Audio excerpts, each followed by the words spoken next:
Hi guys, welcome to a video, and in today's video I just wanted to talk about an apparently controversial topic, Bette and Tina's relationship. Yes, the OG lesbian mums, hashtag boring, hashtag the poor tards. Do Bette and Tina belong together, or are they so toxic they are better off being apart? So today I thought we'd look at their relationship in a little bit more detail so as to make a kind of fairer assessment about this topic. I obviously have my own opinions, which we'll get to. I mean, a lot of you know I'm a huge TiBette shipper. Like, I used to have a TiBette mug which said TiBette. I miss that mug. But really, this couple is such an interesting one because they possess the most chemistry I've ever seen between a lesbian couple on television, but at the same time they do be needing therapy. They do. And I know that they went to therapy, but they didn't go enough. That is clear. Poor Dan Foxworthy.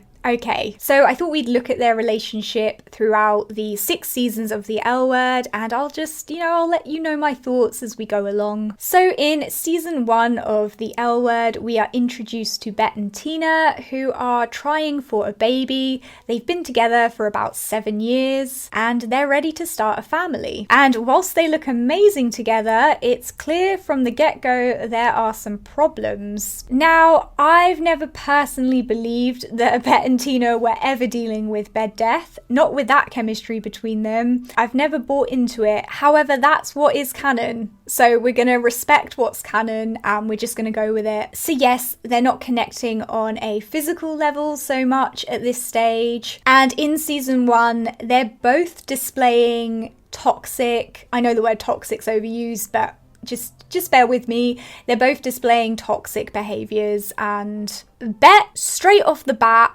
Bette comes across as very overbearing. She doesn't really want to take the time to listen to anybody else. She's very set in her kind of ways. And she's quite dismissive of the therapy sessions that Tina has arranged for them. She's very dismissive towards Dan. And she sort of talks over Tina quite a bit. She doesn't really take Tina's wants or needs into consideration. This is quite unhealthy behavior. And even though they've been together for, 7 years at this point, the issue of race comes up between Tina and Bette in season 1. And again, I find it hard to believe they wouldn't have had a conversation about having a black sperm donor, but for the sake of canon, they haven't had this conversation. And Tina is kind of taken aback that Bette has chosen a black sperm donor, even though Bette is biracial. And then Tina gives this speech about how it's a lot of otherness to put on a child, which is of course incredibly hurtful to Bette because Bette is biracial and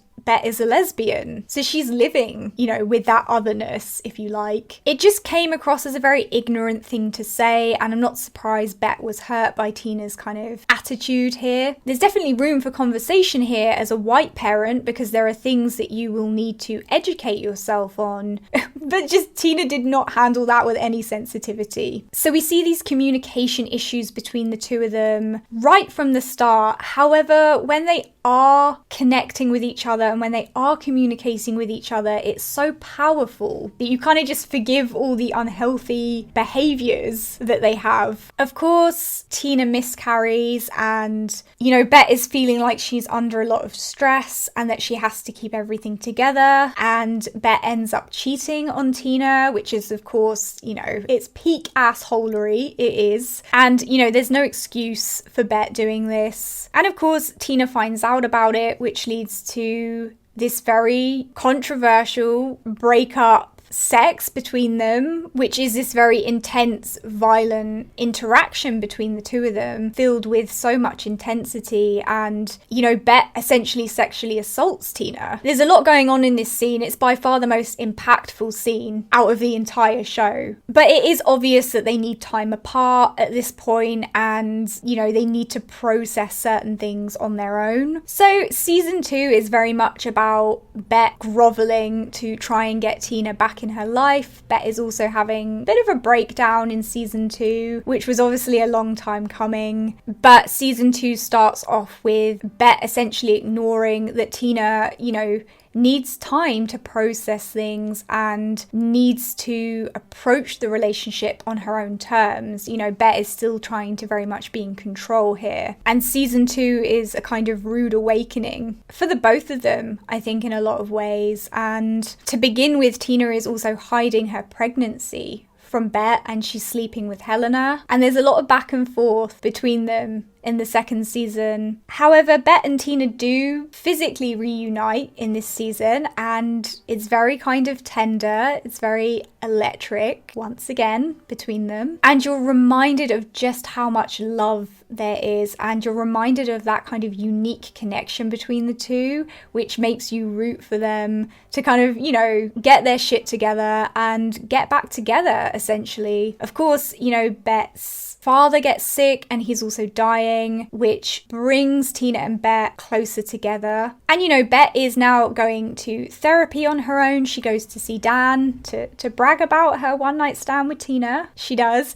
But that's some development there. You know, she's taking the initiative to go to therapy, and that's positive. She also does kind of get the message that Tina needs space and, you know, wants to approach things on her own terms. And we see them slowly come back together in time for the birth of their daughter. However, I still feel like Tina really needed that time and space to kind of reconnect with herself. I mean, as a shipper, of course, they didn't get back together too soon because I want them back together, but I think if I take a kind of objective look at their relationship, there probably should have been a bit more time and therapy. And I know it's a TV show, so you're not going to get like 3 episodes of them in therapy, but yeah. And then we move on to season 3. This is where the fuckery begins with the show. It's the kind of beginning of the end of the show in a lot of ways. This season is also very much a character assassination of Tina's character. The writer's room were not about Tina this season. And, you know, the season starts with them being back together, but they're apparently still suffering from bed death, even though that doesn't correlate with what we've seen on screen, but okay. But Tina is not happy. You know, they're having fights about money, and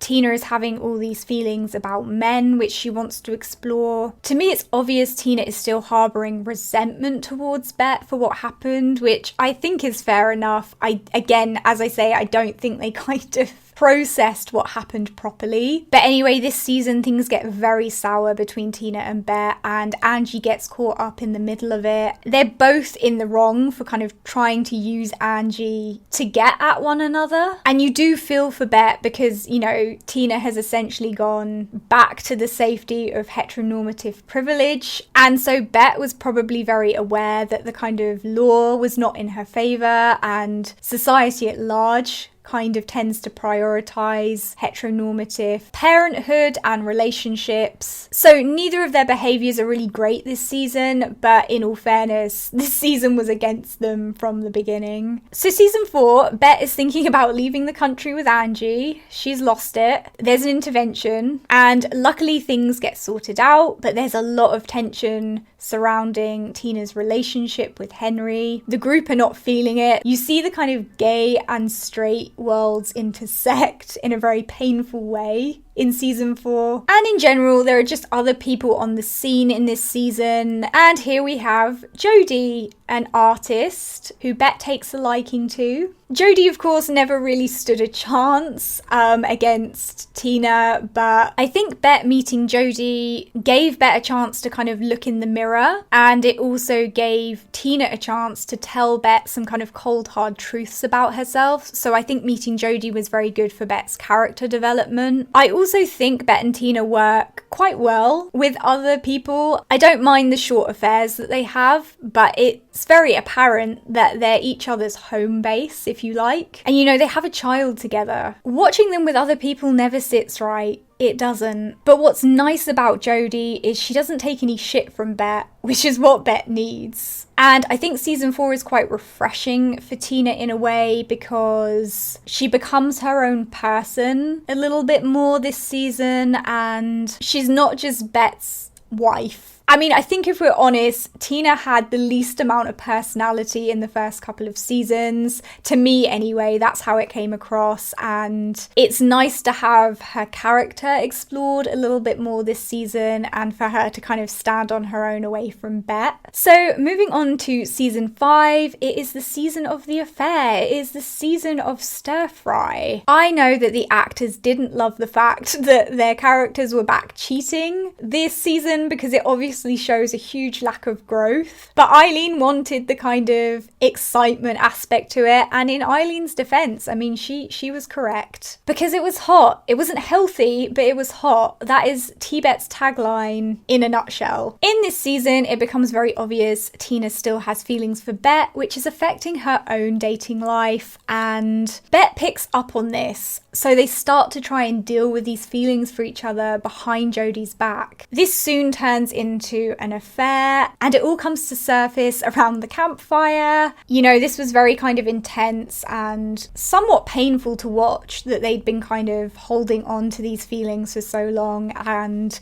that they were just so hopelessly in love with each other, which we've always known about those two, you know. But what's nice about season 5 is they acknowledge that what they have with each other can't be recreated with anybody else. So, you know, they finally kind of accept that they belong with one another. And Tina comes back to Bette as more of her own woman. And, you know, things heat up this season. You know, in the elevator, by the stove, on the bed, on the floor, on the table, by the door. So yes, there is this pattern of them hurting other people because they can't sort out their feelings for one another. But that's show business, babe. And then of course we have the final season, season 6, which nobody likes, and it is awful, but the best thing about this season is TiBette. You know, Bette proposes to Tina, they want to adopt a second child together. They seem to have a much more balanced relationship, it's much more 50-50. Bette is taking Tina's wants and needs into consideration.